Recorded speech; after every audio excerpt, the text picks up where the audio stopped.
ഹരേ കൃഷ്ണ. എൻ്റെ സ്വന്തം ഗുരുവായൂരപ്പ. എല്ലാവർക്കും ഗുരുവായൂരപ്പൻ്റെ അനുഗ്രഹം കിട്ടട്ടെ എന്ന് പ്രാർത്ഥിക്കുന്നു. എല്ലാവരും കമൻസിൽ എൻ്റെ സ്വന്തം ഗുരുവായൂരപ്പ എന്ന് ടൈപ്പ് ചെയ്യും. ഭഗവാന്റെ കാരുണ്യത്താൽ 5 വർഷം കഴിഞ്ഞിരിക്കുകയാണ് ഈ ഒരു സത്സംഗം തുടങ്ങിയിട്ട്. എല്ലാം ഗുരുവായൂരപ്പൻ്റെ കാരുണ്യം, ഗുരുപരമ്പരയുടെ. ഇനി നമുക്ക് ഇന്നത്തെ സത്സംഗം ആരംഭിക്കാം. കഴിഞ്ഞ സത്സംഗത്തിൽ നമ്മൾ ധേനുകാസുരൻ്റെ വധത്തെക്കുറിച്ചാണ് പഠിച്ചത്. പിന്നെ ഭഗവാന്റെ പശുക്കളെക്കുറിച്ചും ഒക്കെ വളരെ രസകരമായിട്ട് നമുക്ക് പഠിക്കാൻ പറ്റി. ഇനി ഇന്നത്തെ സത്സംഗത്തിൽ ഇനി എന്താണ് നമുക്ക് നോക്കാം. ഓം നമോ ഭഗവതേ വാസുദേവായ. ഓം നമോ ഭഗവതേ വാസുദേവായ. ഓം നമോ ഭഗവതേ വാസുദേവായ. നാരായണം നമസ്കൃത്യം നരം ചൈവ നരോത്തമം ദേവീം സരസ്വതീം വ്യാസം തതോ ജയമുദീരയേത്. അഷ്ടപ്രായേഷു അഭദ്രേഷു നിത്യം ഭാഗവതഃ സേവയാ ഭഗവതി ഉത്തമശ്ലോകേ ഭക്തിർഭവതി നൈഷ്ഠികേ. കൃഷ്ണായ വാസുദേവായ ദേവകീനന്ദനായ ച നന്ദഗോപകുമാരായ ഗോവിന്ദായ നമോ നമഃ. ഓം അജ്ഞാനതിമിരന്ധസ്യ ജ്ഞാനാഞ്ജനശലാഘായ ചക്ഷുരുന്മിലിതം യേന തസ്മൈ ശ്രീഗുരവേ നമഃ. ശ്രീചൈതന്യമനോഭീഷ്ടം സ്ഥാപിതം യേന ഭൂതലേ സ്വയം രൂപഗദാമയം ദദാതി സ്വപദാന്തികം. ദേഹം ശ്രീഗുരോം ശ്രീയുതാപദകമലം ശ്രീഗുരും വൈഷ്ണവാംശ്ച ശ്രീരൂപം സാഗ്രജാതം സാഗരരഘുനാഥാന്വിതം തം സജീവം സാദ്വൈതം സാവധൂതം പരിജനാസഹിതം കൃഷ്ണചൈതന്യദേവം ശ്രീരാധാകൃഷ്ണപാദാൻ സാഗരലളിതാ ശ്രീവിശാഖാന്വിതംശ്ച. ഓം വിഷ്ണുപാദായ കൃഷ്ണപൃഷ്ഠായ ഭൂതലേ ശ്രീമതേ ജയപതാകസ്വാമിനിതി നാമിനെ ആചാര്യപാദായ നിതായ കൃപപ്രദായിനെ ഗൗരകഥാദാമധായ നഗരഗ്രാമധാരിണെ. ഓം വിഷ്ണുപാദായ കൃഷ്ണപൃഷ്ഠായ ഭൂതലേ ശ്രീമതേ ഭക്തിവേദാന്തസ്വാമിനിതി നാമിനെ നമസ്തേ സാരസ്വതേ ദേവേ ഗൗരവാണി പ്രചാരിണേ നിർവിശേഷശൂന്യവാദി പാശ്ചാത്യദേശധാരിണേ. ഓം വിഷ്ണുപാദായ കൃഷ്ണപൃഷ്ഠായ ഭൂതലേ ശ്രീമതേ ഭക്തിസിദ്ധാന്തസരസ്വതീതി നാമിനെ ശ്രീവാർഷവാലവീ ദേവി ദേദായ കൃപാബ്ധേ കൃഷ്ണസംബന്ധവിജ്ഞാനാദായിനെ പ്രഭവേ നമഃ. മാധുര്യോജ്വലപ്രേമാഭ്യ ശ്രീരൂപാനുഗഭക്തിധ ശ്രീഗൗരകരുണാ ശക്തി വിഗ്രഹായ നമോസ്തുതേ. നമസ്തേ ഗൗരവാണി ശ്രീമൂർത്തേ ദീനതാരിണേ രൂപാനുഗൃതവസിദ്ധാന്തധാരിണേ. നമോ ഗൗരകിശോരായ സാക്ഷാത് വൈരാഗ്യമൂർത്തയെ വിപ്രലംബരസാംബോധേ പാദാംബുജായതേ നമഃ. നമോ ഭക്തിവിനോദായ സച്ചിദാനന്ദനാമിനെ ഗൗരശക്തിസ്വരൂപായ രൂപാനുഗൗരായതേ. ഗൗരാവിർഭാവഭൂമേ സ്ത്വം നിർദ്ദിഷ്ടസജ്ജനപ്രിയ വൈഷ്ണവസർവോമ ശ്രീജഗന്നാഥായ തേ നമഃ. നമോ മഹാവദന്യായ കൃഷ്ണപ്രേമപ്രദായതേ കൃഷ്ണായ കൃഷ്ണചൈതന്യനാമിനെ ഗൗരത്വസേ നമഃ. പഞ്ചതത്വാത്മകം കൃഷ്ണം ഭക്തരൂപസ്വരൂപകം ഭക്താവതാരം ഭക്താഖ്യം നമാമി ഭക്തശക്തികം. വഞ്ചാകൽപതരുഭ്യശ്ച കൃപാസിന്ധുഭ്യേവ ച പതിതാനാം പാവനേഭ്യോ വൈഷ്ണവേഭ്യോ നമോ നമഃ. ഹേ കൃഷ്ണ കരുണാ സിന്ധോ ദീനബന്ധോ ജഗത്പതേ ഗോപേശ ഗോപികാകാന്ത രാധാകാന്ത നമോസ്തുതേ. ജയതാം സുരദോ പങ്കോർമമ മന്ദമതീർഗതിമത്സർവസ്വപാദാംബുജോഹാദാമത നമോ. ദിവ്യദ്വൃന്ദാരണ്യകൽപദ്രുമത ശ്രീമദ് രത്നാകാര സിംഹാസനസ്ഥോ ശ്രീമദ് രാധാ ശ്രീലഗോവിന്ദദേവോ പ്രേഷ്ഠാലഭേ സേവ്യമാനോ സ്മരാമി.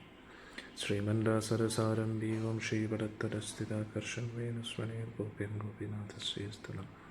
തപ്തകാഞ്ചന ഗൗരാംഗീ രാധേ വൃന്ദാവനേശ്വരി വൃഷഭാനുസുതേ ദേവി പ്രണമാമി ഹരിപ്രിയേ പ്രണമാമി ഹരിപ്രിയേ പ്രണമാമി ഹരിപ്രിയേ. ജയ ശ്രീകൃഷ്ണ ചൈതന്യ പ്രഭു നിത്യാനന്ദ ശ്രീ അദ്വൈത ഗദാധര ശ്രീവാസന്തി ഗൗരഭക്തവൃന്ദ. ഹരേ കൃഷ്ണ കൃഷ്ണ കൃഷ്ണ ഹരേ ഹരേ ഹരേ രാം രാം രാം ഹരേ. ഹരേ കൃഷ്ണ കൃഷ്ണ കൃഷ്ണ ഹരേ ഹരേ ഹരേ രാം രാം ഹരേ.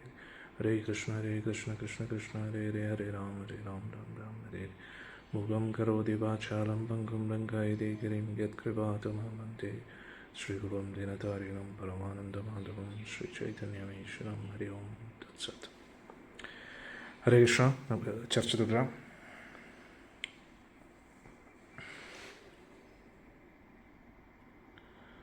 നാരദ മഹർഷി ബഹുലാശ്വരാജാവിനോട് പറയുന്നു, ഒരു ദിവസം ബലരാമസ്വാമി ഭഗവാന്റെ കൂട്ടത്തിൽ പോയില്ലായിരുന്നു. ആ സമയത്ത് ഭഗവാൻ പശുക്കളെ മേയിച്ച് ഇങ്ങനെ പോകുമായിരുന്നു ബാക്കിയുള്ള കൂട്ടുകാരുമായിട്ട്.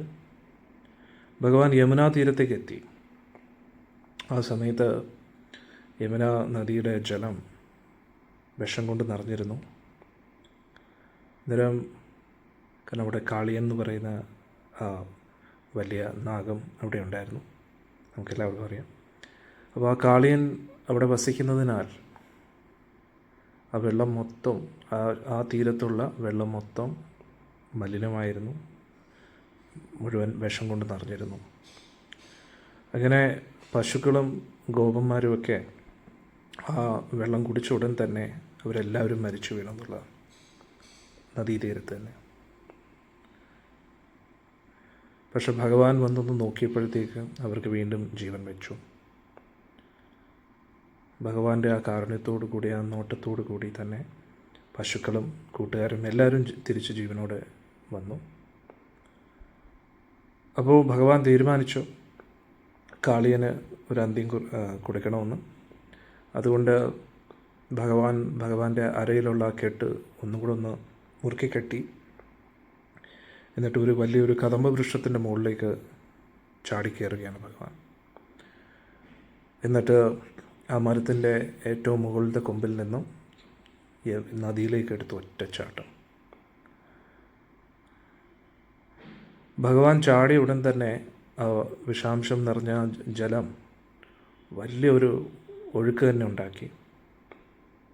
അത് നദീതീരത്തു എല്ലായിടത്തും വലിയ സമുദ്രത്തിലെ തിരമാലകളെ പോലെ അടിച്ചു കയറാൻ തുടങ്ങി.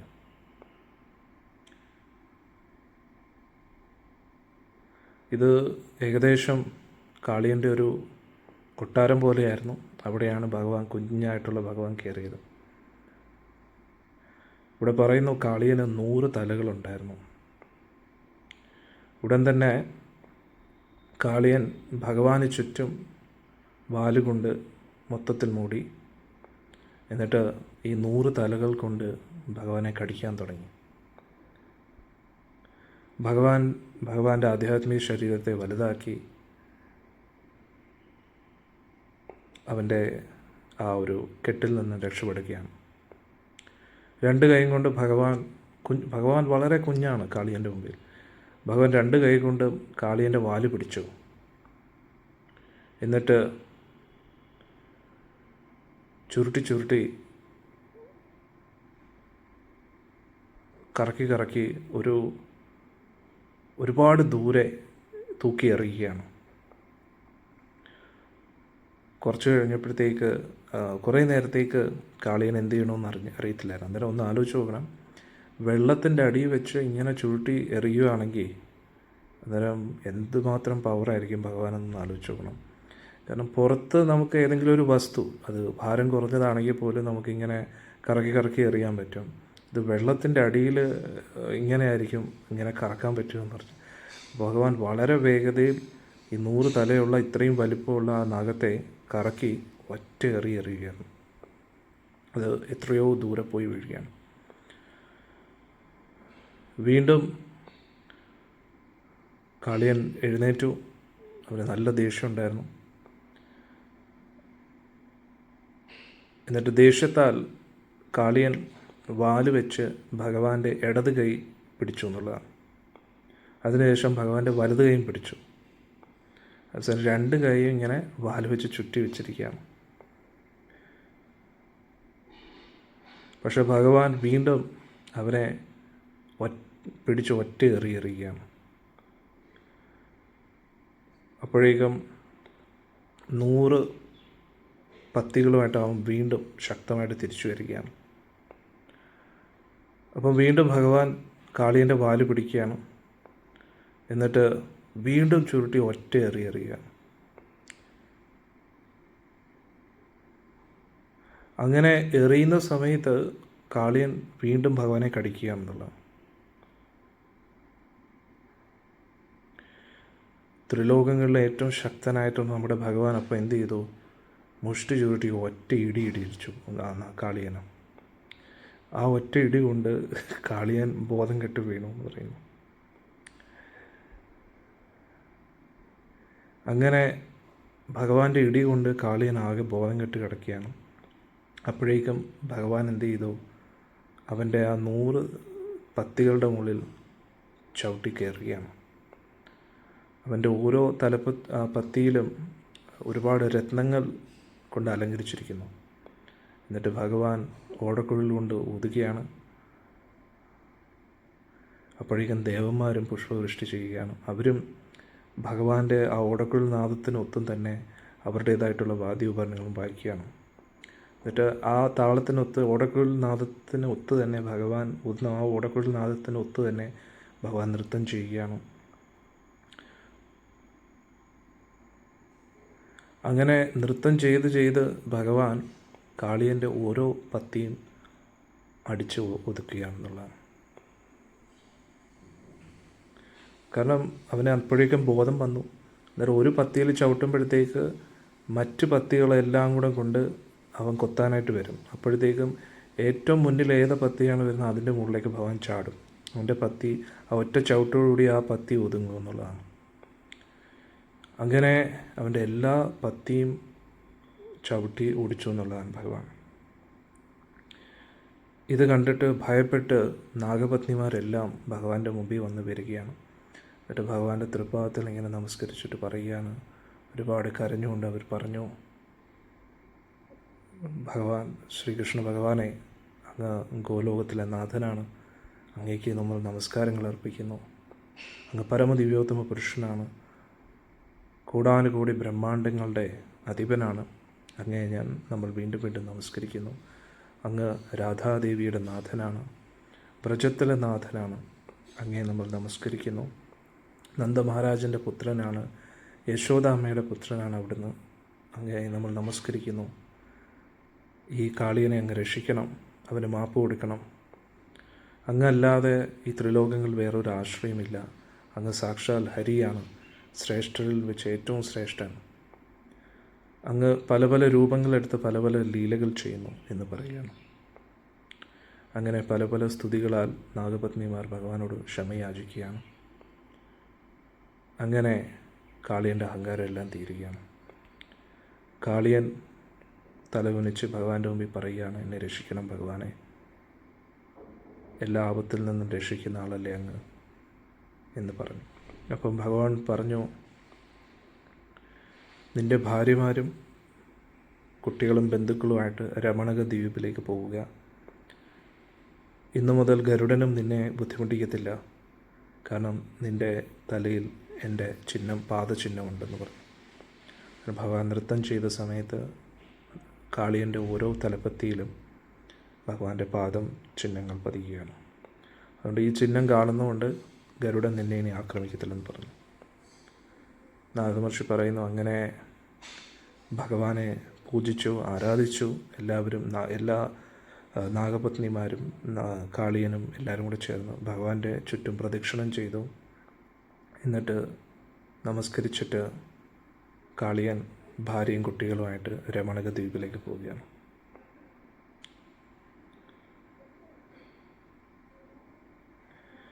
ഇതേ സമയത്ത് അന്നേരം ഈ രമണക ദ്വീപ് എവിടെയാണെന്ന് ചോദിച്ചു കഴിഞ്ഞാൽ നമ്മുടെ ജംബൂ ദ്വീപിന് ചുറ്റുമായിട്ട് ഒരു സമുദ്രമുണ്ട്, ഉപ്പ് സമുദ്രം. അന്നേരം ആ ജംബൂ ദ്വീപിൻ്റെ ചുറ്റും പല പല ദ്വീപുകളുണ്ട്. അതിലൊരു ദ്വീപാണ് രമണക ദ്വീപ്. അത് നമ്മൾ മനുഷ്യർക്ക് ആക്സസ് ചെയ്യാൻ പറ്റാത്തൊരു സ്ഥലമാണ്. അവിടെയാണ് കാളിയൻ പോയത്.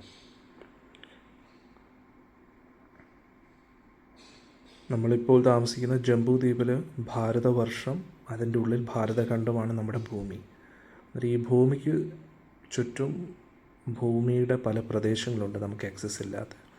അന്നേരം അതിലൊന്ന് ഭാരതവർഷം. ഭാരതവർഷത്തിൻ്റെ കംപ്ലീറ്റ് ആക്സസ് നമുക്കില്ല. നമ്മൾ ആ ഭാരതവർഷത്തിലെ ഭാരതഖണ്ഡമാണ് നമ്മുടെ ഭൂമി. ബാക്കി 8 ഖണ്ഡങ്ങളുണ്ട് ഭാരതവർഷത്തിൻ്റെ, അതിലോട്ട് നമുക്ക് ആക്സസ് ഇല്ല. അതുകൂടാതെ വലിയ ജംബൂ ദ്വീപുണ്ട്, അതിൽ നമുക്ക് ആക്സസ് ഇല്ല. എന്നിട്ട് ഈ ജംബൂ ദ്വീപിന് ചുറ്റുമുള്ള ആ സമുദ്രത്തിൽ നമുക്ക് ആക്സസ് ഇല്ല. നമുക്ക് ഈ ഭാരതഖണ്ഡത്തിനകത്തുള്ള സമുദ്രത്തിൽ മാത്രമേ ആക്സസ് ഉള്ളൂ. ഈ അതാണ് നമ്മുടെ ഭൂമിക്കകത്ത്. അതിനപ്പുറത്തായിട്ട് ഒരു ഉപ്പ് സമുദ്രമുണ്ട്.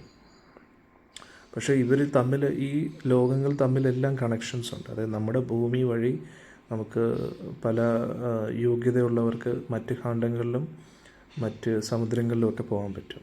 പക്ഷേ നമുക്ക് കലിയുഗത്തിലുള്ളവർക്ക് അതിനുള്ള ആക്സസ് ഇല്ല. അന്നേരം ഈ രമണക ദ്വീപ് സമുദ്രത്തിലുള്ള, അതായത് നമ്മുടെ ഭൂമിക്ക് പുറത്തുള്ള ആ ഉപ്പ് സമുദ്രത്തിലെ ഒരു ദ്വീപാണ് രമണക ദ്വീപ്. ക്ലിയർ ആയല്ലോ അല്ലേ?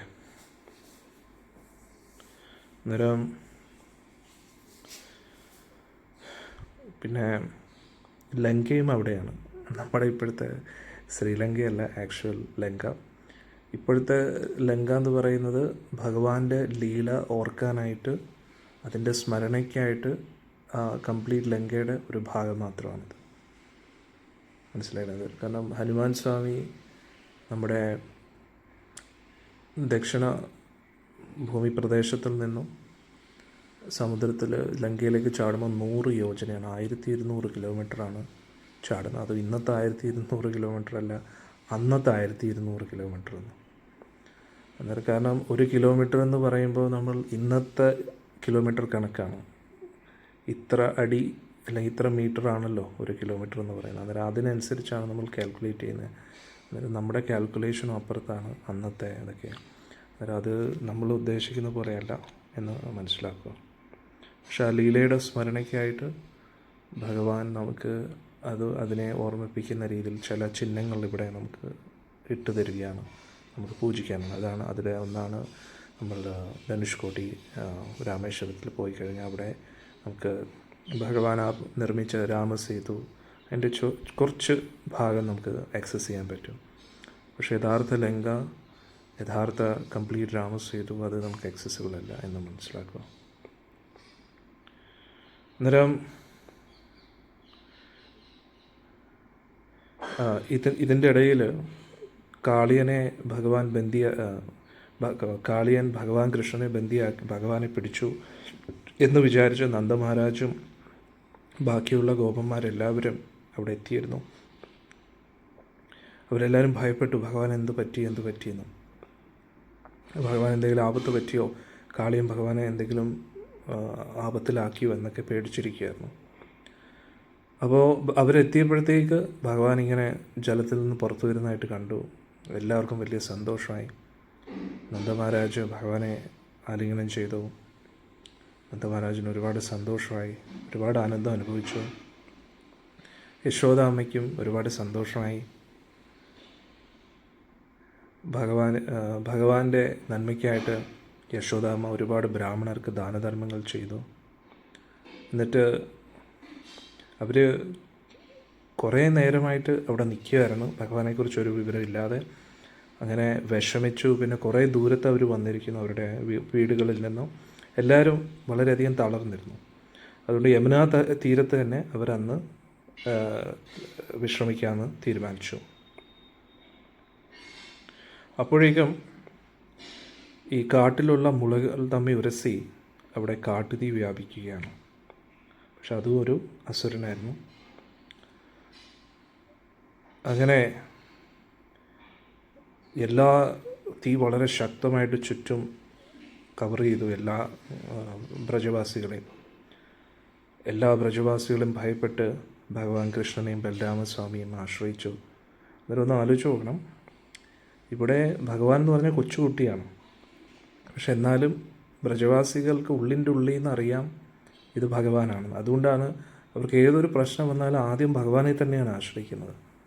അന്നേരം ഇതേ ഭഗവാനെ തന്നെ കുഞ്ഞായിട്ടും അവർ അറിയാം, കുട്ടിയാണെന്നും അറിയാം. അതുകൊണ്ട് നമ്മളാണ് കുട്ടിയെ സംരക്ഷിക്കേണ്ടത് എന്നൊരു ചിന്തയുണ്ട്. അതേ സമയത്ത് പ്രത്യേക ഒരു ആപത്തുകൾ എന്തെങ്കിലും വരുമ്പോൾ അവർ പൂർണ്ണമായിട്ടും ഭഗവാനെ ആശ്രയിക്കുകയും ചെയ്യും. അതാണ് നമ്മൾ മനസ്സിലാക്കേണ്ടത്. ഇതാണ് ഭഗവാന്റെ ലീല. കാരണം ഇവരൊന്നും സാധാരണ വ്യക്തികളല്ല. ഇവരെല്ലാം കോടാനുകോടി ജന്മങ്ങളിൽ ചെയ്ത തപസ്സിൻ്റെ ഫലമായിട്ടാണ് അവർക്ക് ഭഗവാന്റെ ആ വൃന്ദാവനത്തിലേക്ക് ഭഗവാന്റെ നിത്യപാർഷദരാകാൻ കഴിഞ്ഞത്. അതുകൊണ്ട് ഇപ്പം നമ്മൾ തന്നെ ഭഗവാന്റെ തിരുനാമമൊക്കെ ജപിച്ച് ഇങ്ങനെ ഇരിക്കുമ്പോൾ പെട്ടെന്ന് നമ്മൾ എന്തെങ്കിലും തട്ടി വീഴുമ്പോൾ കൃഷ്ണ എന്ന് ഓട്ടോമാറ്റിക്കലി വരുമല്ലോ, പ്രത്യേകിച്ച് നാമം ജപിക്കുന്ന ഭക്തർക്ക്. അന്നേരം അതേപോലെ അതിനുമൊക്കെ അപ്പുറത്തായിട്ട് ഇവർ എത്രയോ ജന്മങ്ങൾ ഭഗവാന് വേണ്ടി, ഭഗവാന്റെ ഭക്തരാകാൻ വേണ്ടി കൊതിച്ചിരുന്നത്. അത് ഞാൻ നിത്യപാർഷദരെ കുറിച്ചല്ല പറയുന്നത്. നിത്യപാർഷദർ അവരെപ്പോഴും തുടക്കം മുതലേ അവർ ഭഗവാന്റെ പാർഷദരാണ്. അതായത് യശോദാമ്മ, നന്ദഗോപുരം, അങ്ങനെയൊക്കെ. അതൊക്കെ ഭഗവാനിൽ നിന്ന്, ഭഗവാന്റെ ശക്തിയിൽ നിന്ന്, ആധ്യാത്മിക ശക്തിയിൽ നിന്ന് വരുന്നതാണ്. നമ്മൾ ഭഗവാന് 3 ശക്തികളുണ്ട്. അന്തരംഗ ശക്തി, ബഹിരംഗ ശക്തി, തടസ്ഥ ശക്തി. ഭഗവാന്റെ ബഹിരംഗ ശക്തിയാണ് ഈ ഭൗതിക ലോകം.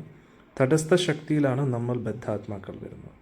അത്തരം നമ്മളെപ്പോലുള്ള ബദ്ധാത്മാക്കൾക്കാണ് ഒരുപാട് തപസ്സുകൾ ചെയ്യേണ്ടി വരുന്നത്. പക്ഷെ അതുകൂടാതെ ഭഗവാന്റെ അന്തരംഗ ശക്തിയിൽ വരുന്ന പാർഷദർ,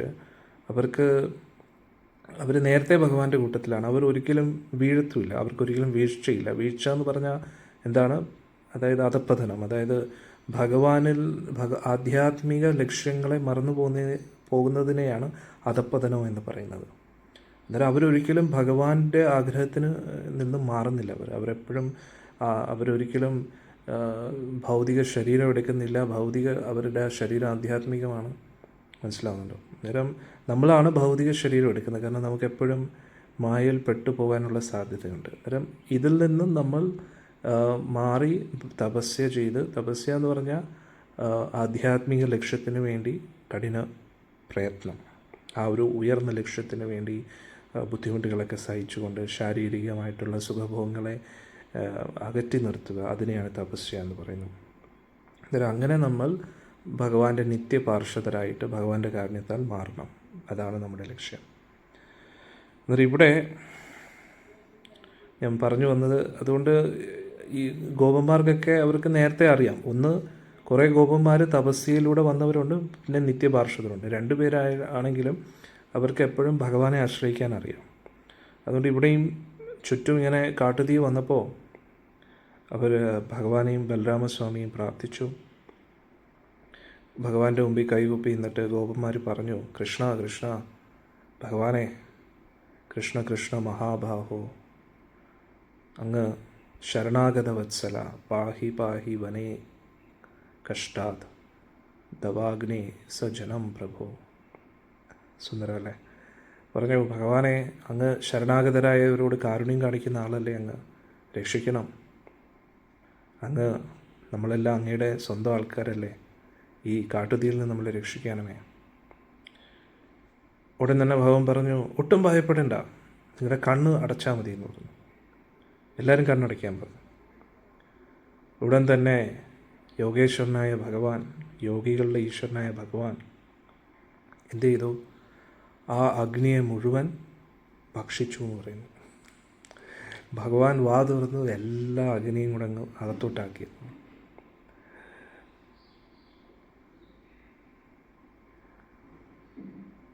ഉടൻ തന്നെ ഗോപന്മാർ കണ്ണ് തുറന്ന് നോക്കിയപ്പോൾ അന്നേരം അവരെല്ലാവരും ഉറങ്ങി. അവർ കുറച്ച് നേരത്തേക്കല്ല കണ്ണടച്ചത്, ഭഗവാൻ ഉറങ്ങിക്കോളാൻ പറഞ്ഞു. അവർ രാത്രിയിലായിരുന്നു ഈ കാട്ടുതീ വന്നത്. അന്നേരത്തേക്ക് ഭഗവാൻ പറഞ്ഞു കണ്ണടച്ച് ഉറങ്ങിക്കോളാൻ പറഞ്ഞു. അന്നേരം ഒന്ന് ആലോചിച്ച് നോക്കൂ, നമ്മളായിരുന്നു അവിടെയെങ്കിൽ ഭഗവാൻ നമ്മളോട് പറയാം, പേടിക്കണ്ട, നിങ്ങൾ കണ്ണടച്ച് ഉറങ്ങിക്കോളാൻ പറഞ്ഞു കഴിഞ്ഞാൽ നമ്മൾ ഉറങ്ങുമോ? അതാ നമ്മളും അവരുമായിട്ടുള്ള വ്യത്യാസം. നമ്മൾ പറഞ്ഞ് ഉറങ്ങാനോ? എന്തോ പറയുന്നത്? നമ്മളിവിടെ നിന്ന് പോവുകയെന്ന് പറഞ്ഞിട്ട് എങ്ങനെയെങ്കിലും ഓടി രക്ഷപ്പെടാൻ നോക്കുക. നേരെ ചാടുന്നത് തീയിലുമായിരിക്കും. പക്ഷേ ഇവിടെ പ്രജവാസികൾ കണ്ണടച്ച് ഉറങ്ങി. രാവിലെ എഴുന്നേറ്റ് നോക്കിയപ്പോൾ ഇങ്ങനൊരു സംഭവം നടന്നിട്ടില്ല. എന്നിട്ട് എല്ലാ ഗോപന്മാരും വളരെയധികം അത്ഭുതപ്പെട്ടു. എന്നിട്ട് അവരവരുടെ പശുക്കളെ മേയ്ക്കാനും ഗോപികമാരെല്ലാം അവരവരുടെ ഭവനത്തിലേക്കും പോയി. ഹരേ കൃഷ്ണ. ഇതെല്ലാവർക്കും ഇഷ്ടപ്പെട്ടു എന്ന് വിചാരിക്കുന്നു. ഇനി അടുത്ത ബഹുലാശ്വ രാജാവ് ഒരു ചോദ്യം ചോദിക്കുകയാണ്. എന്താ നമുക്ക് നോക്കാം. ഇവിടെ പറയുന്നു, എത്രയോ ജന്മങ്ങൾ യോഗികൾ തപസ് ചെയ്താൽ പോലും ഭഗവാന്റെ തൃപ്പാദം ലഭിക്കത്തില്ല. പക്ഷേ ഭഗവാൻ കാളിയൻ്റെ തലയിൽ, അത് 100 തലയിലും ഭഗവാന്റെ തൃപ്പാദം എന്നേക്കുമായിട്ടും പതിപ്പിച്ചു എന്നുള്ളത്. അതെനിക്ക് മനസ്സിലാവുന്നില്ല എന്ന് ബഹുലാശ്വ രാജാവ് പറയുകയാണ്. ഈ കാളിയൻ എന്ത് പുണ്യപ്രവൃത്തിയാണ് ചെയ്തിരിക്കുന്നത്? പൂർവ്വജന്മത്തിൽ അവൻ എന്താണ് ചെയ്തിരിക്കുന്നത്? അവനെന്ന് പറയാൻ പറ്റില്ല, ഭക്തനാട്ടോ. ഭക്തകാളിയാക്കി ജയ്. ഇത് ഞാൻ അറിയാൻ ആഗ്രഹിക്കുന്നു, അങ്ങ് പറഞ്ഞു തരണം നാരദ മഹർഷി എന്ന് പറഞ്ഞു. ഉടനെ നാരദ മഹർഷി പറയുകയാണ്, ഇത് വളരെ സ്പെഷ്യൽ അല്ലേ, ഇത് നമ്മളെങ്ങും കേൾക്കാത്ത ചരിതമാണ് അല്ലേ. അന്നേരം നാരദ മഹർഷി പറഞ്ഞു, പണ്ടൊരിക്കൽ ഒരു സ്വയംഭുവ മന്വന്തരത്തിൽ, സ്വയംഭുവ മനുവിൻ്റെ ആ ഒരു സമയത്ത് വേദശിര മുനി, ഭൃഗു മുനിയുടെ ആ വംശത്തിൽ വരുന്ന വേദശിര എന്ന് പറയുന്ന മുനി വിന്ധ്യാചല പർവ്വതത്തിൽ തപസ്സനുഷ്ഠിച്ചുകൊണ്ടിരിക്കുകയായിരുന്നു. അപ്പോൾ അശ്വശിര മുനി തപസ് ചെയ്യാനായിട്ട് ആ ഋഷിയുടെ ആശ്രമത്തിലേക്ക് വന്നു. അപ്പോൾ വേദശിര മുനി വളരെ ക്രോധത്തോടുകൂടി അശ്വശിര മുനിയെടുത്ത് പറഞ്ഞു, ബ്രാഹ്മണ, എൻ്റെ ആശ്രമത്തിൽ നിങ്ങൾ തപസ് അനുഷ്ഠിക്കാൻ പാടില്ല.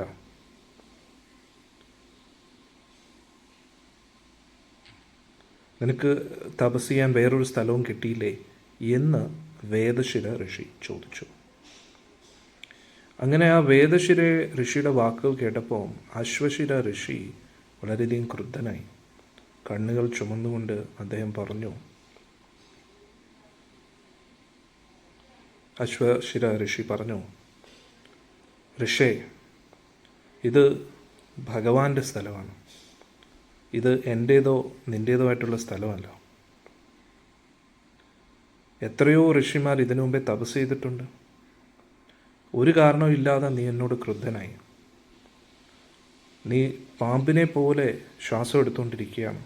അതുകൊണ്ട് നീ ഒരു നാഗമായി മാറട്ടെ, ഗരുഡൻ നിന്നെ ഒരുപാട് ബുദ്ധിമുട്ടിക്കട്ടെ എന്ന് പറഞ്ഞു. വേദശിര ഋഷി പറഞ്ഞു,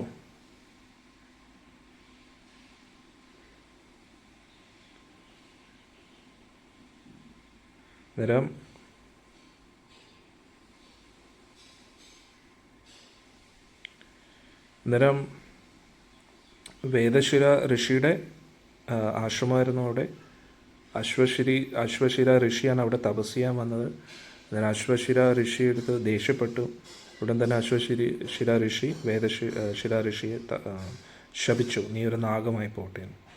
ഉടനെ വേദശിര ഋഷി പറഞ്ഞു, ചെറിയൊരു അപരാധത്തിന് നീ ഇത്രയും വലിയൊരു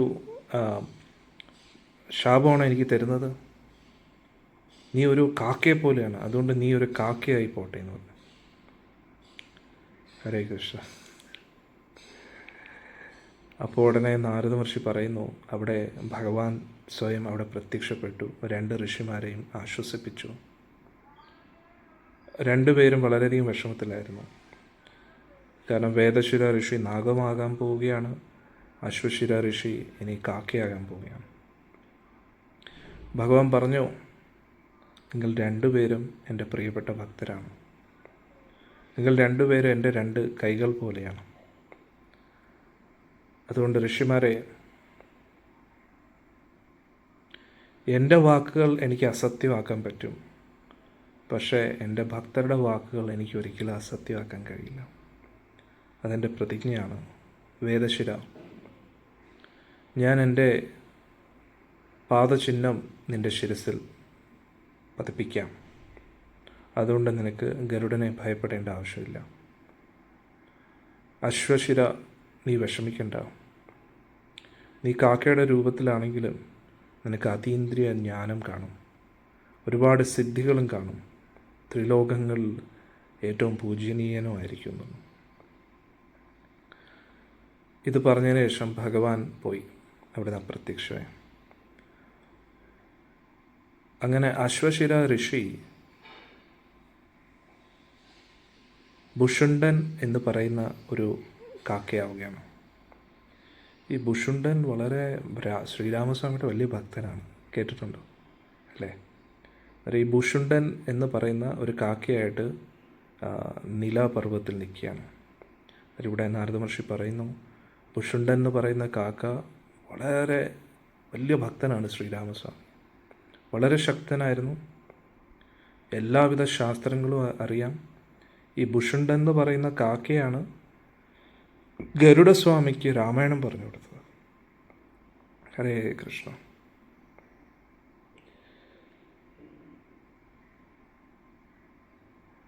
എന്നിട്ട് ഇവിടെ പറയുന്നു, ചാക്ഷുഷ മന്വന്തരത്തിൽ ദക്ഷ പ്രജാപതി അദ്ദേഹത്തിൻ്റെ 11 മക്കളെ, പെൺകുട്ടികളെ കശ്യപ പ്രജാപതിക്ക് കൊടുത്തു.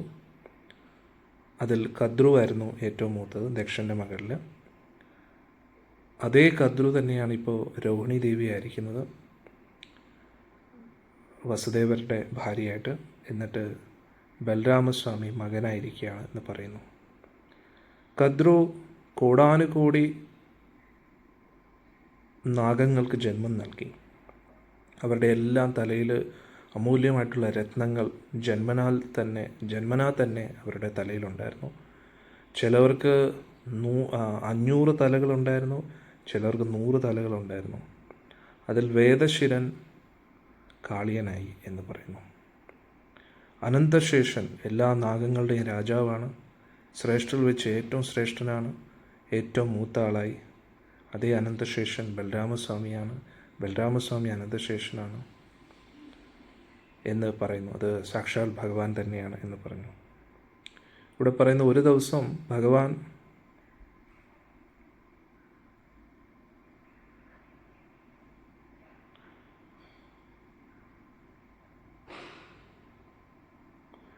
ഒരു മിനിറ്റ്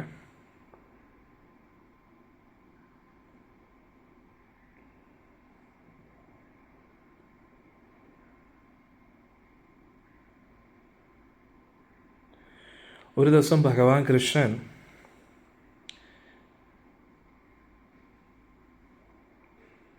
അനന്തശേഷനോട് ഇങ്ങനെ സംസാരിച്ചു എന്ന് പറയുന്നു. ഭഗവാൻ ഇങ്ങനെ പറഞ്ഞു, വേറെ ആർക്കും ഈ ഭൂമണ്ഡലത്തിനെ താങ്ങാനുള്ള ശക്തിയില്ല. അതുകൊണ്ട് അങ്ങ് ഈ ഭൂമണ്ഡലത്തിനെ താങ്ങി നിർത്തണം എന്ന് പറഞ്ഞു. അങ്ങയുടെ ശക്തി അനന്തമാണ്, അതുകൊണ്ട് അങ്ങയുടെ പേര് അനന്തൻ എന്നായിരിക്കും എന്ന് പറഞ്ഞു. എല്ലാവരുടെയും നന്മയ്ക്കായിട്ട് അങ്ങേത് സ്വീകരിക്കണമെന്ന് പറഞ്ഞു. അനന്തശേഷൻ പറഞ്ഞു,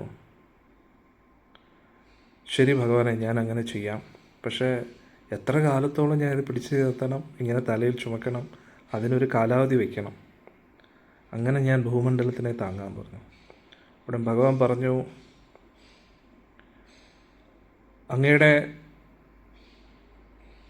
1000 നാവുകൾ കൊണ്ട് എൻ്റെ നാമവും ജപിക്കുക, എൻ്റെ ലീലകളും വർണ്ണിക്കുക, എൻ്റെ ഗുണങ്ങളും വർണ്ണിക്കുക. എപ്പോഴാണോ എൻ്റെ നാമമൊക്കെ ജപിച്ച് എൻ്റെ ലീലകളൊക്കെ വർണ്ണിച്ച് പരിപൂർണമാകുന്നത്, ഉടൻ തന്നെ ഭൂമണ്ഡലത്തിൻ്റെ ഭാരം ചുമക്കുന്നത് നിർത്തിയിട്ട് അങ്ങേക്ക് വിശ്രമിക്കുക എന്ന് പറഞ്ഞു. അപ്പോൾ ഉടനെ അനന്തശേഷൻ പറഞ്ഞു, ശരി, എങ്കിൽ പിന്നെ ഞാൻ അങ്ങനെ ചെയ്യാം. പക്ഷെ എന്നെ ആര് താങ്ങും? ഞാൻ ആരുടെയും സപ്പോർട്ടില്ലാതെ എനിക്ക് വെള്ളത്തിൽ നിൽക്കാൻ പറ്റത്തില്ല എന്ന് പറഞ്ഞു.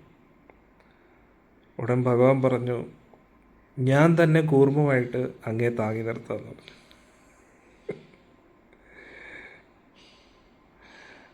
പിന്നെ ഇത്രയും വലിയൊരു ഭാരം ചുമക്കുന്നതുകൊണ്ട് ഒരു വിഷമമൊന്നും വിചാരിക്കരുത് എന്ന് പറഞ്ഞു.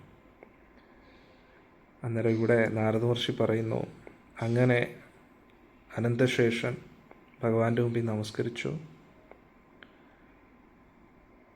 അങ്ങനെ 8 ലക്ഷം യോജന പാതാള ലോകത്തിന് താഴെയായിട്ട് അനന്തശേഷൻ ഭൂമണ്ഡലത്തിനെ താങ്ങി നിർത്തുകയാണെന്ന് പറഞ്ഞു.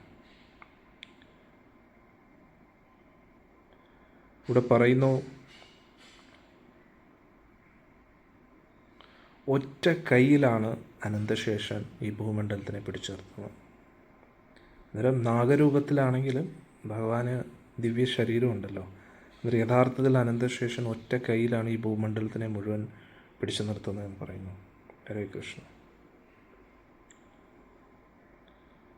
അന്നേരം ഇവിടെ പറയുന്നു, അനന്തശേഷൻ അങ്ങനെ പാതാള ലോകത്തിന് താഴോട്ട് പോയപ്പം ബ്രഹ്മദേവൻ്റെ നിർദ്ദേശപ്രകാരം ബാക്കിയുള്ള നാഗങ്ങളും, കാരണം നാഗങ്ങളുടെ രാജാവ് അനന്തശേഷനാണല്ലോ, അവരും അനന്തശേഷനെ പിന്തുടർന്നു. ചില നാഗങ്ങൾ അത്തള ലോകത്തിൽ പോയി. അന്നേരം ഈ ഭൂമണ്ഡലത്തെ താഴെ അത്തള, വിത്തള, സുതള, രസാതള അങ്ങനെയുണ്ടല്ലോ. അന്നേരം ഇവിടെ പറയുന്നത്, ചില നാഗങ്ങൾ അത്തള ലോകത്തിൽ പോയി, ചിലവർ സുതള ലോകത്തിൽ പോയി, ചിലവർ മഹാതല ലോകത്തിലും, ചിലവർ തലാതല ലോകത്തിലും, ചിലവർ രസാതല ലോകത്തിലും. കാളിയൻ്റെ നേതൃത്വത്തിലുള്ള ഒരുപാട് നാഗങ്ങൾ രമണ ദ്വീപിൽ സന്തോഷമായിട്ട് കഴിയുന്നു. ബ്രഹ്മദേവൻ തന്നെ കൊടുത്ത സ്ഥലമാണെന്ന് പറയുന്നു. അങ്ങനെ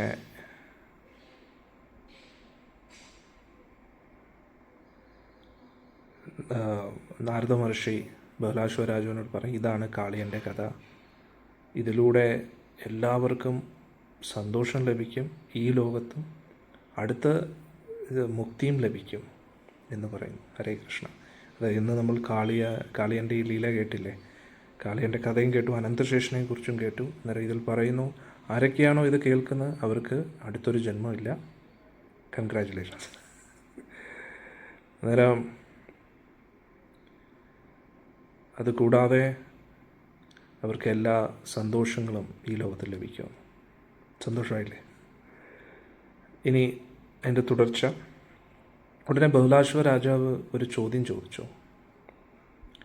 രമണ ദ്വീപിൽ നാഗങ്ങൾ മാത്രമേ ഉണ്ടായിരുന്നുവെങ്കിൽ കാളിയൻ എന്തിനായിരുന്നു ഇത്രയും ഭയം? അതെനിക്ക് പറഞ്ഞു തരാമോ എന്ന് ചോദിച്ചു. നാരദ മഹർഷി പറഞ്ഞു, ഗരുഡൻ അവിടെ പോയിട്ട്, ഗരുഡസ്വാമി പോയിട്ട് നാഗങ്ങളെയെല്ലാം മെഴുങ്ങുമായിരുന്നു.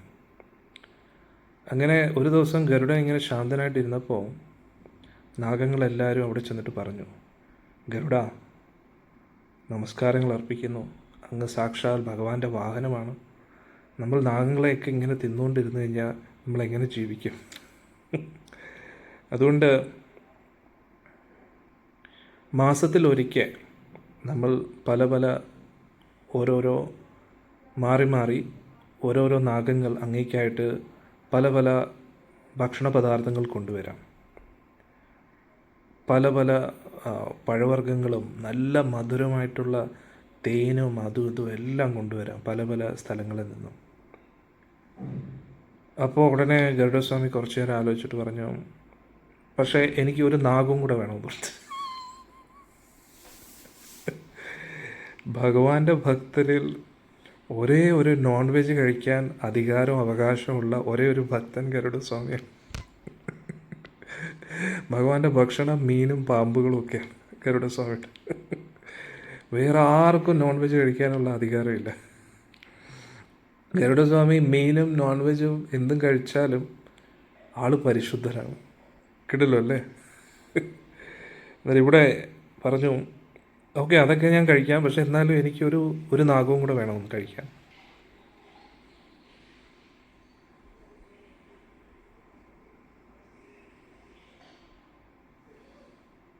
അന്നേരം ഇവിടെ ഗരുഡസ്വാമി പറയുന്നു,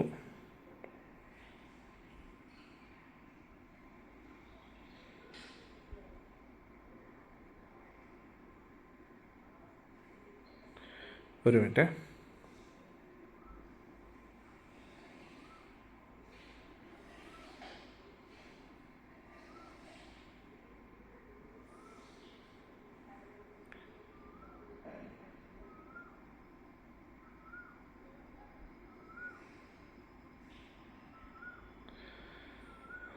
അന്നേരം ഇവിടെ പറയുന്നു,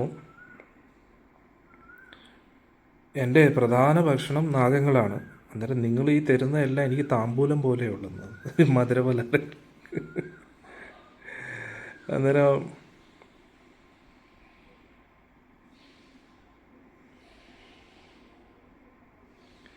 അതുകൊണ്ട് എനിക്ക് ഒരു നാഗവും വേണമെന്ന് പറഞ്ഞു.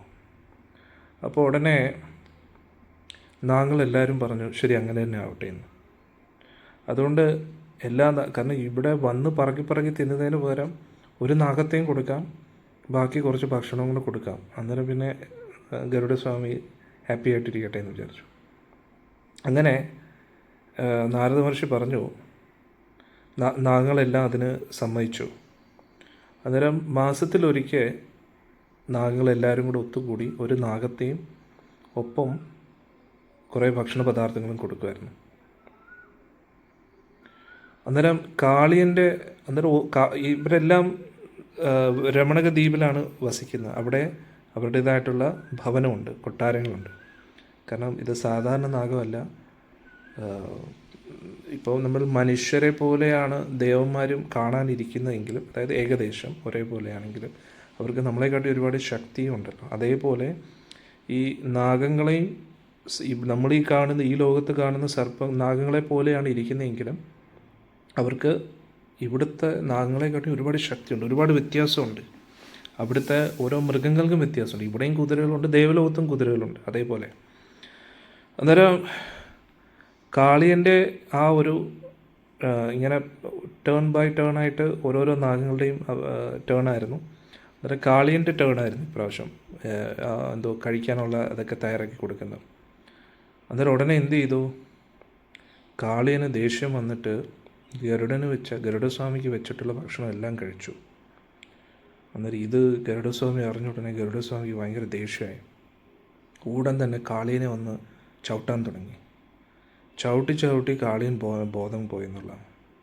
കാളിയൻ വീണ്ടും എഴുന്നേറ്റു. എന്നിട്ട് വീണ്ടും ഗരുഡസ്വാമിയായിട്ട് യുദ്ധം ചെയ്യാനായിട്ട് വരികയാണ്.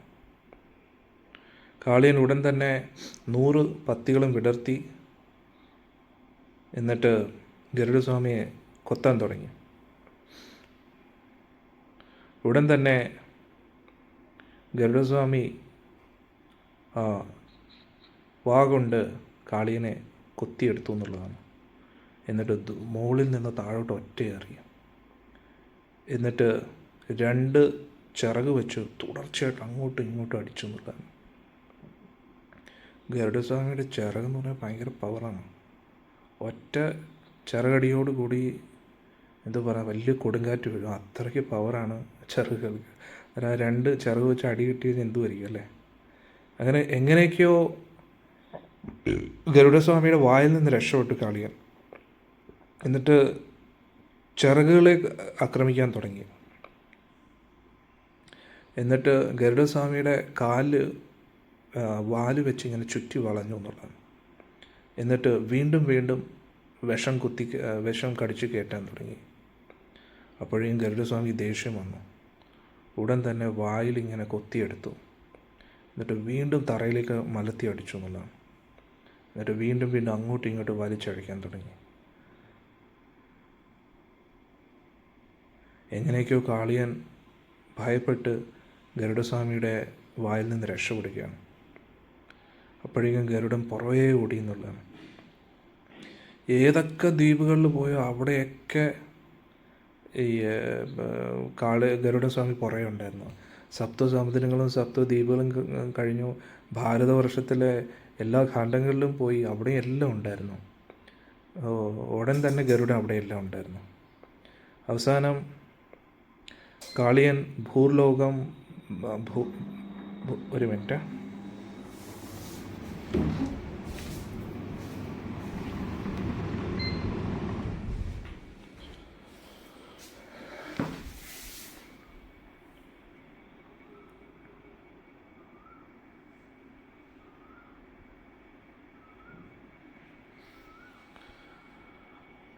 അത് കഴിഞ്ഞിട്ട് കാളിയൻ ഭൂലോകത്ത് മൊത്തം ഓടി. എന്നിട്ടും രക്ഷയില്ല. ഭൂവർലോകത്ത് പോയി, സ്വർലോകത്ത് പോയി, മഹർലോകത്ത് പോയി, ജനലോകത്ത് പോയി. അവിടെ എല്ലാം ഗരുഡനുണ്ടെന്നുള്ള ഓട്ടിച്ചു എന്നുള്ളതാണ്. പിന്നെ താഴോട്ടുള്ള ലോകങ്ങളിലും പോയി, അവിടെ ഉണ്ടെന്നുള്ളതാണ്. എവിടെയൊക്കെ പോയി അവിടെയൊക്കെ ഗരുഡനുണ്ടെന്നുള്ള. ആർക്കും കാളിയനെ രക്ഷിക്കാൻ താല്പര്യമില്ല. കാരണം ഭഗവാന്റെ ഭക്തനാണല്ലോ. ഇന്നലെ ഗരുഡസ്വാമിയാണ് ഭഗവാന്റെ ഭക്തനായതുകൊണ്ട് വെറുതെ എന്തിനാ പണി മേടിക്കുന്നത് അല്ലേ എന്ന് പറഞ്ഞ് എല്ലാവരും ഒഴിഞ്ഞു എന്നുള്ളതാണ്. കാളിയൻ ഒരു സമാനമില്ല, ഭയത്താൽ ഓടിക്കൊണ്ടിരിക്കുകയാണ്. അങ്ങനെ അവസാനം അനന്തശേഷൻ്റെ അടുത്തെത്തി. അനന്ത ഭഗവാന്റെ അടുത്തെത്തി കാൽക്കൽ വീണ്ടും നമസ്കരിച്ചു. അനന്തശേഷനെ പ്രദക്ഷിണം ചെയ്തു, കൈകൂപ്പി ഭയത്തോടുകൂടി കാളിയൻ പറഞ്ഞു, ത്രിലോകങ്ങളുടെയും നാഥനാണ് അങ്ങ്, ത്രിലോകങ്ങളെയും അങ്ങ് സംരക്ഷിച്ചുകൊണ്ടിരിക്കുകയാണ്, ഈ ഭൂമണ്ഡലത്തെ താങ്ങി നിർത്തുകയാണ്, അങ്ങ് സർവശക്തനാണ്, അങ്ങ് പരമ ഭഗവാനാണ്, ശ്രേഷ്ഠരിൽ വെച്ച് ഏറ്റവും ശ്രേഷ്ഠമാണ്, അങ്ങ് എന്നെ രക്ഷിക്കണമെന്ന് പറഞ്ഞു.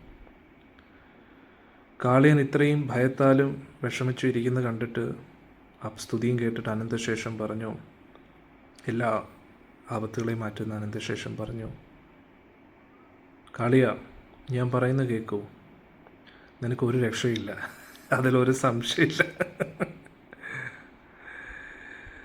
പക്ഷെ എന്നാലും ഞാനൊരു ഉപായം പറഞ്ഞു തരാം. പണ്ടൊരു ശൗരഭമുനി ഉണ്ടായിരുന്നു. ആ ശൗരഭമുനി 10,000 വർഷങ്ങൾ വൃന്ദാവനത്തിൽ തപസ് ചെയ്തിരുന്നു. അവിടെ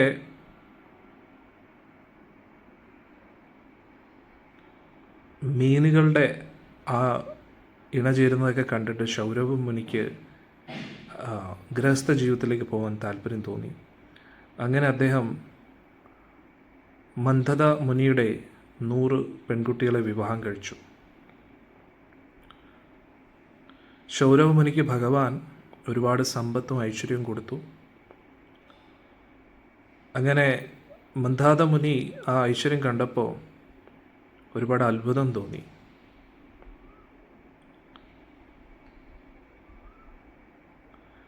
അങ്ങനെ അത്രയ്ക്ക് ഐശ്വര്യം ഭഗവാൻ കൊടുത്തു എന്ന് പറയുന്നു. ഇത് വളരെ പ്രധാനപ്പെട്ട കഥയാണ്. ഇതിൽ ഒരുപാട് ട്വിസ്റ്റുകളുണ്ട്, എല്ലാവരും ശ്രദ്ധിച്ചേക്കണം. അന്നേരം ആ 10,000 വർഷം തപസ് ചെയ്യുന്നതിൻ്റെ ഇടയിൽ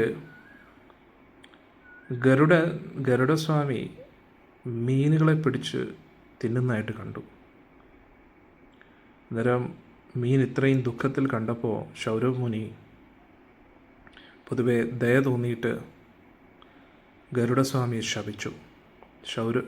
ശൗഭര ഋഷി പറഞ്ഞു, ശൗരഭ ഋഷി പറഞ്ഞു, ക്ഷമിക്കണം, ഇതിൽ ടൈപ്പിങ്ങിൽ മിസ്റ്റേക്ക് വന്നിരിക്കുകയാണ്. ശൗഭര കേട്ടോ, ശൗഭര എന്നാണ് കറക്റ്റ് പേര്. ശൗഭര ഋഷി പറഞ്ഞു, ഗരുഡ, അങ്ങ് പക്ഷികളുടെ രാജാവാണ്. ഇനി അങ്ങ് ഇവിടെ വരികയാണെങ്കിൽ ഉടൻ തന്നെ അങ്ങ് മരിക്കും. ഇതെൻ്റെ ശാപമാണെന്ന് പറഞ്ഞു. അന്നേരം അനന്തശേഷം പറഞ്ഞു, ആ ഒരു ശാപത്താൽ ഗരുഡസ്വാമി പിന്നെ അവിടെ ശൗഭര ഋഷിയുടെ അവിടെ പോവാറില്ല എന്ന് പറഞ്ഞു. അതുകൊണ്ട് എത്രയും പെട്ടെന്ന് നീ വൃന്ദാവനത്തിൽ പോകുന്നതാണ് നല്ലത് എന്ന് പറഞ്ഞു. അവിടെ യമുനാ തീരത്ത് നീ വസിക്കൂ. അവിടെ നിനക്ക് ആരെയും ഭയപ്പെടേണ്ട ആവശ്യമില്ല. അവിടെ ഗരുഡൻ ഒരിക്കലും വരത്തില്ലെന്ന് പറഞ്ഞു.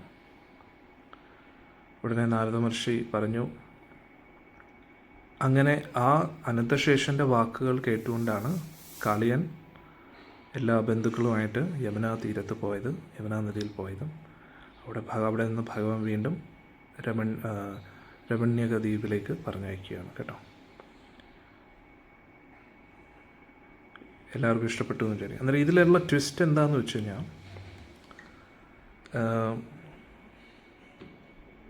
ശൗഭരമുനി ഗരുഡസ്വാമിയെ ശപിച്ചത് കൊണ്ടാണ് അദ്ദേഹത്തിൻ്റെ തപസ് മുടക്കേണ്ടി വന്നത്. അദ്ദേഹത്തിൻ്റെ തപസ് മുടങ്ങിയത് അങ്ങനെയാണ്. അദ്ദേഹം മോക്ഷപ്രാപ്തിക്ക് വേണ്ടി തപസ് ചെയ്തുകൊണ്ടിരിക്കുകയായിരുന്നു. പക്ഷേ ഗരുഡസ്വാമി സാക്ഷാൽ ഭഗവാന്റെ ഭക്തനാണ്. അന്നേരം കാരുണ്യം തോന്നി. പക്ഷേ അവിടെ ഭക്തൻ എന്തെങ്കിലും ഒരു കാര്യം ചെയ്യുമ്പോൾ അത് ഭഗവാന്റെ നിയോഗത്താലാണ് എന്നും കൂടെ ഒന്ന് മനസ്സിലാക്കാൻ ശൗഭര ഋഷിക്ക് അത് പറ്റിയില്ല. പിന്നെ തീർച്ചയായിട്ടും അൾട്ടിമേറ്റ്ലി നോക്കുമ്പോൾ എല്ലാം ഭഗവാന്റെ ഒരു കാരണമായിട്ട് മാറി. അന്നേരം നമ്മുടെ ജീവിതത്തിൽ അത് വളരെയധികം ശ്രദ്ധിക്കണം. നമ്മൾ ഭക്തരുമായിട്ട് ഡീൽ ചെയ്യുന്ന സമയത്ത്, ഇപ്പോൾ നേരത്തെ തന്നെ വേദശിര ഋഷിയും പിന്നെ അശ്വശിര ഋഷിയും രണ്ടുപേരും ഇവിടെ ആര് നിൽക്കണം ആര് നിൽക്കേണ്ട എന്നതിൻ്റെ പേരിൽ വലിയ തർക്കമായി. അവസാനം ഒരാൾ കാക്കയായിട്ട് മാറി. പക്ഷെ അതും ഭഗവാന്റെ വലിയ ഭക്തനായിട്ട് വളരെയധികം ദീർഘായുസുള്ള എത്രയോ ത്രേതായുഗത്തിൽ എത്രയോ ശ്രീരാമസ്വാമിയുടെ ലീലകൾ കണ്ടിട്ടുണ്ട് ആ കാക്ക. അന്നേരം അതും വലിയൊരു ഭക്തനായിട്ട് മാറി. പക്ഷെ എന്നാലും ഭക്തരുടെ ജീവിതത്തിൽ നടക്കുന്ന എല്ലാം ഭഗവാന്റെ നിയോഗത്താലാണ്. പക്ഷെ അതേ സമയത്ത് നമുക്കിതൊരു വലിയൊരു പാഠമാണ്. ഭഗവാന്റെ സേവനത്തിൽ ഏർപ്പെടുമ്പോഴും നമ്മൾ ചിലപ്പോൾ തർക്കത്തിലേർപ്പെടും. അത് നമ്മുടേതായിട്ടുള്ള ഈഗോ കൊണ്ടായിരിക്കാം. പക്ഷെ അൾട്ടിമേറ്റ്ലി നമ്മൾ ഭഗവാനാണ് ഇമ്പോർട്ടൻസ് കൊടുക്കേണ്ടത്, ഭക്തിക്കാണ് ഇമ്പോർട്ടൻസ് കൊടുക്കേണ്ടത് എന്ന് നമ്മളെപ്പോഴും പഠിക്കണം. അത് വളരെ ഇമ്പോർട്ടൻ്റ് ആണ്. അന്നേരം ഇവിടെ ശൗബര ഋഷിക്ക് വേണമെങ്കിൽ ചിന്തിക്കായിരുന്നു, ഗരുഡസ്വാമി അല്ലേ സാധാരണ വ്യക്തിയല്ല, ഭഗവാന്റെ ഭക്തനാണ്, ഭഗവാന്റെ വാഹനമാണ്, ഞാൻ അതിൽ ഇടപെടുന്നില്ല എന്ന് പറഞ്ഞിട്ട് മാറിക്കും. പക്ഷെ അവിടെ ശാപം കൊടുത്തു. ഓക്കെ, അന്നേരം നമ്മളും ഭഗവാനും ഭക്തരുമായിട്ട് ഡീൽ ചെയ്യുമ്പോൾ നമ്മൾ വളരെയധികം ശ്രദ്ധിക്കണം. ഭഗവാനും ഭക്തരുടെയും കാര്യം വരുമ്പോൾ വളരെ കെയർഫുള്ളായിട്ടിരിക്കണം. അത് നമുക്ക് ഏത് രീതിയിലാണ് പണി കിട്ടുന്നതെന്ന് പറയാൻ പറ്റത്തില്ല, അല്ലേ? അന്നേരം ഇവിടെ അശ്വശില ഋഷിയും വേദശില ഋഷിയും രണ്ടുപേരുടെയും കാര്യം സെറ്റായി. കാരണം രണ്ടുപേരും ഭക്തരായിരുന്നു. ഒരാൾ കാക്കയായി, പക്ഷേ കിടിലം കാക്കയായിട്ട് മാറി. ഗരുഡസ്വാമിക്ക് വരെ രാമായണം പറഞ്ഞു കൊടുത്തതെന്ന് പറഞ്ഞാൽ എന്തോ പറയണ്ടേ, അല്ലേ? പിന്നെ വേദശില ഋഷിയും കാളിയനായി, പക്ഷെ ഭഗവാന്റെ തൃപ്പാദം എപ്പോഴും തലയിലുണ്ടായിരുന്നു. തൃപ്പാദത്തിലെ ആ ചിഹ്നം, ഭഗവാന്റെ തൃപ്പാദം എപ്പോഴും ശിരസിൽ നിന്നും പതിഞ്ഞു കിടക്കും. പക്ഷെ ശൗബര ഋഷിയുടെ കാര്യം നോക്കുകയാണെങ്കിൽ അദ്ദേഹം ഭഗവാനെ ആധ്യാത്മിക ഇതിനു വേണ്ടി, മോക്ഷപ്രാപ്തിക്ക് വേണ്ടി തപസ് ചെയ്തുകൊണ്ടിരിക്കുകയായിരുന്നു 10,000 വർഷത്തോളം.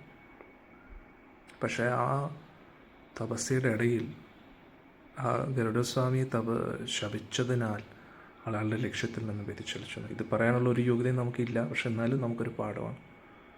ഇന്നും വൃന്ദാവനത്തിൽ ശൗബര ഋഷി തപസ് ചെയ്ത സ്ഥലമുണ്ട് വൃന്ദാവനത്തിൽ. അന്നേരം നമ്മൾ മനസ്സിലാക്കേണ്ടത്, ഋഷി വിവാഹം കഴിച്ചത് തെറ്റാണോ അതൊന്നല്ല ഞാൻ പറയുന്നത്. പക്ഷേ നമ്മൾ ഓരോ ജന്മത്തിലും കുടുംബമായിട്ട് ജീവിക്കുന്നു.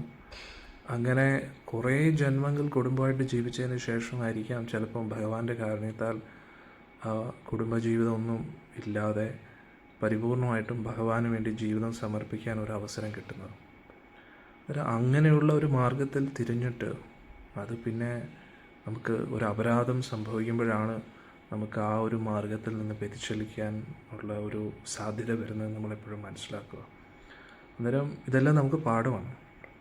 നമ്മളും ഭഗവാന്റെ ഭക്തിയിൽ മുന്നേറിക്കൊണ്ടിരിക്കുന്ന സമയത്ത് നമ്മൾ അപരാധങ്ങൾ ചെയ്യുമ്പോൾ, ഭക്തർക്കെതിരെ അപരാധങ്ങൾ ചെയ്യുമ്പോൾ, ഭക്തരെക്കുറിച്ച് കുറ്റം പറയുന്നതോ ഭക്തരെക്കുറിച്ച് നെഗറ്റീവ് ചിന്തിക്കുന്നോ, അല്ലെങ്കിൽ ഭക്തരുമായിട്ട് വെറുതെ ഒരു കാര്യത്തിൽ തർക്കം, നമ്മുടേതായിട്ടുള്ള ഈഗോ, അതൊന്നും നമ്മളെ ഒരിക്കലും ഭക്തിയിൽ പുരോഗമിക്കാൻ സഹായിക്കത്തില്ല എന്ന് നമ്മൾ മനസ്സിലാക്കുക. ഏറ്റവും ഇമ്പോർട്ടൻ്റ് എന്താ, നമ്മൾ ആരായാലും എന്തായാലും ഒരു ദിവസം ഇവിടുന്ന് നമുക്ക് വിട്ടു പോകണം. അന്നേരം നമ്മൾ ഓരോ വ്യക്തികളും ഭക്തിയുടെ ഏത് തലത്തിലാണ് നമുക്ക് അറിഞ്ഞുകൂടാ. അതുകൊണ്ട് നമ്മൾ നമ്മുടെ അഹങ്കാരവും ഈഗോ ഒക്കെ മാറ്റി വെച്ച് നമ്മുടെ കഴിവിൻ്റെ പരമാവധി ഭഗവാന്റെ സേവനം ചെയ്യുക. അന്നേരം മുതിർന്ന ഭക്തർ എന്ന് പറഞ്ഞാൽ പ്രായം കൊണ്ട് മുതിർന്നവർ എന്നല്ല, ഭക്തിയുടെ ആ തലം അത് പ്രായത്തിനനുസരിച്ചല്ല. അവർക്ക് ഭഗവാനോട് എത്രത്തോളം അടുപ്പമുണ്ട് നമുക്ക് മനസ്സിലാക്കാൻ കഴിയില്ല. അങ്ങനെ കുറേ കാര്യങ്ങളുണ്ട്. അതുകൊണ്ട് നമ്മൾ വളരെ ശ്രദ്ധിക്കണം ഭഗവാനും ഭക്തരുമായിട്ടുള്ള ഡീലിങ്സിൽ. അതാണ് ഇന്നത്തെ സത്സംഗത്തിൽ നമ്മൾ പഠിക്കേണ്ടത്. എല്ലാവർക്കും ഇഷ്ടപ്പെട്ടു എന്ന് വിചാരിക്കുന്നു, അല്ലേ? എല്ലാവർക്കും ഭഗവാന്റെ അനുഗ്രഹം ലഭിക്കട്ടെ എന്ന് പ്രാർത്ഥിക്കുന്നു. അതുകൊണ്ട് വൈഷ്ണവ അപരാധങ്ങളിൽ നിന്ന് രക്ഷപ്പെടുക. കാരണം നമ്മൾ പൊതുവേ നമ്മൾ ഈ സത്സംഗത്തിൽ വന്നതിന് ശേഷമായിരിക്കും ഇങ്ങനെ ഒരു സംഭവം ഉണ്ടെന്ന് നമ്മൾ അറിയുന്നത്. പൊതുവേ ഈ ഒരു ഭക്തിയിലും ഭക്ത കൂട്ടായ്മയിലും വരുന്നതിന് മുമ്പേ നമ്മളെ സംബന്ധിച്ചിടത്തോളം ഭഗവാനും നമ്മളും അത്രയേ ഉള്ളൂ. ഭഗവാന്റെ ഏറ്റവും വലിയ ഭക്തൻ നമ്മൾ തന്നെ. അങ്ങനെയാണ് നമ്മുടെ പൊതുവെ കോൺസെപ്റ്റ്. ഭക്തിയിൽ വന്നതിന് ശേഷം, കാരണം പൊതുവേ നമ്മൾ ഈ ഒരു സത്സംഗത്തിലൊക്കെ വരുന്നതിന് മുമ്പേ നമ്മൾ പല പല ഭക്തരെക്കുറിച്ചൊക്കെ കേൾക്കുന്നുണ്ടെങ്കിലും അതൊക്കെ നമ്മളാണെന്നാണ് നമ്മൾ വിശ്വസിക്കുന്നത്. എന്നിട്ട് നമ്മൾ ക്ഷേത്രത്തിൽ തൊഴാൻ ചെല്ലുമ്പോഴും അടുത്തുള്ളവരെ പോലും നമ്മൾ അധികം ഗൗനിക്കാറില്ല. എന്നിട്ട് ലൈനിൽ നിൽക്കുമ്പോൾ പോലും നമ്മൾ എങ്ങനെയെങ്കിലും അവരെ ഇടിച്ച് പുറത്ത് മുന്നോട്ട് ചെല്ലാനാണ് നമ്മൾ ശ്രമിക്കുന്നത്, അല്ലേ? അന്നേരം ആരുണ്ടെങ്കിലും ഇല്ലെങ്കിലും കുഴപ്പമില്ല, എനിക്ക് ഞാൻ ഭഗവാൻ, അങ്ങനെയുള്ള രീതിയിലാണ് നമ്മൾ കാണുന്നത്. അന്നേരം ആ ഒരു ആറ്റിറ്റ്യൂഡൊക്കെ നമ്മൾ മാറ്റണം. നമ്മൾ ഏത് ഭക്തൻ തൊഴാൻ ചെല്ലുമ്പോൾ നമ്മുടെ മുമ്പിൽ നിൽക്കുന്ന ഭക്തൻ, പുറകെ നിൽക്കുന്ന ഭക്തൻ, ഇവരൊക്കെ ഭക്തിയുടെ ഏത് തലത്തിലാണ് നമുക്ക് എങ്ങനെ അറിയാം? അന്നേരം നമ്മൾ ഇടിച്ച് കയറുന്നോ അത് കയറുന്നോ ഒക്കെ നമ്മൾ ശ്രദ്ധിക്കണം. അല്ലെങ്കിൽ അവരോട് അപമര്യാദയായിട്ട് സംസാരിക്കുന്നതൊക്കെ അതൊന്നും സിമ്പിളല്ല. കാരണം ഇങ്ങനെ ഒരു ഭക്തനെ വിഷമിപ്പിച്ചിട്ട് നമ്മൾ അകത്ത് ചെന്ന് കഴിഞ്ഞാൽ നമ്മൾ വിചാരിക്കും നമ്മൾ ഭഗവാനെ കണ്ടു എന്ന്. പക്ഷെ ഭഗവാൻ നമ്മളെ കണ്ടില്ല. പിന്നെ നമ്മൾ ഭഗവാനെ കണ്ടോ? നമ്മൾ ഭഗവാനെ കണ്ടു, പക്ഷേ ഭഗവാൻ നമ്മളെ കണ്ടില്ലെങ്കിൽ പിന്നെ ഭഗവാനെ നമ്മൾ കണ്ടോ എന്ന് നമ്മൾ ചിന്തിക്കണം.